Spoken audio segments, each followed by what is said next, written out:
देखिए यहाँ पे पहला क्वेश्चन हो गया कि ये आपको दिया गया है कि मैक्सवेल का राइट हैंड थंब रूल। तो यहाँ पे आप देख सकते हो करंट अपवर्ड डायरेक्शन जा रही है, ठीक है। अब करंट अपवर्ड डायरेक्शन जा रही है, सपोज दैट ये पेन है आपकी, तो ये करंट अपवर्ड डायरेक्शन जा रही है, ठीक है।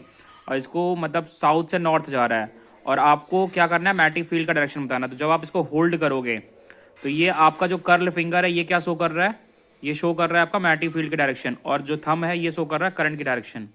तो यहाँ पे जो आप देख रहे हो वो मैग्नेटिक फील्ड कहाँ जा रहा है आपका, ईस्ट से जा रहा है, वेस्ट जा रहा है, ठीक है। तो ये जो आपको मैग्नेटिक कंपास निडल है ये इस साइड टिल्ट कर गया। सेकंड में क्या हो रहा है, यहाँ पे करंट की डायरेक्शन रिवर्स कर दिया गया है। तो आपको एक चीज पता है, अगर करंट की डायरेक्शन को आप रिवर्स करोगे तो मैग्नेटिक फील्ड की डायरेक्शन भी रिवर्स हो जाएगी, है ना, वाइस वर्सा होता है। तो यहाँ पे आप देखो करंट आपसे नॉर्थ से साउथ आ रही है, तो यहाँ पे आपका ये जो मैग्नेटिक कंपाउंड है वेस्ट से ईस्ट चला जाएगा। Clear. Now the next question that is find the direction of magnetic field. तो हम डायरेक्शन ऑफ मैग्नेटिक फील्ड को क्रॉस से रिप्रेजेंट करते हैं और आउटवर्ड को इन डॉट से, ठीक है। तो यहाँ पे आप देखो डायरेक्शन ऑफ करंट कहाँ है आपका, इस साइड में जा रहा है। तो अगर आप मैक्सवेल का राइट हैंड थंब रूल लगाओगे तो सपोज दैट करंट इस डायरेक्शन में जा रही है, तो आप देखिए अंदर से, मतलब वायर के अंदर से, तो ये कहाँ है, अपवर्ड आ रहा है, मतलब करंट आपका यूं आ रहा है एक तरीके से यूं, ठीक है। तो करंट यहाँ पे क्या आ रहा है, अपवर्ड आ रहा है, तो मतलब क्या आउटवर्ड आ रहा है। आउट को हम कैसे रिप्रेजेंट करेंगे, डॉट से रिप्रेजेंट करेंगे, ठीक है। सेकेंड क्वेश्चन में आप देखोगे यहाँ पे करंट है, करंट जा रही है अप साइड में।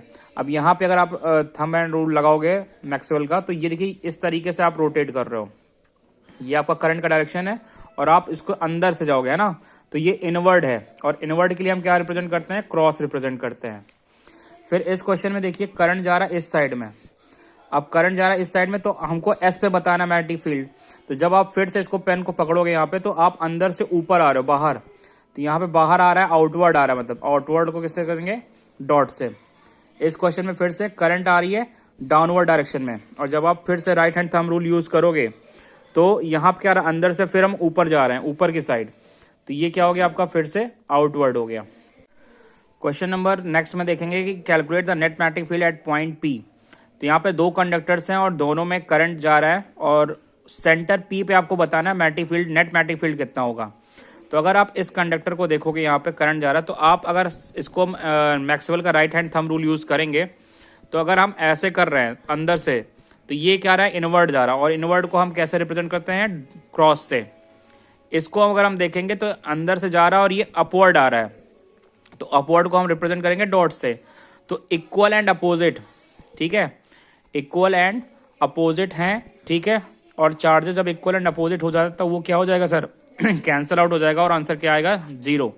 तो मतलब पॉइंट पी पे जो नेट मैग्नेटिक फील्ड होगा वो कितना होगा, 0 होगा, ठीक है।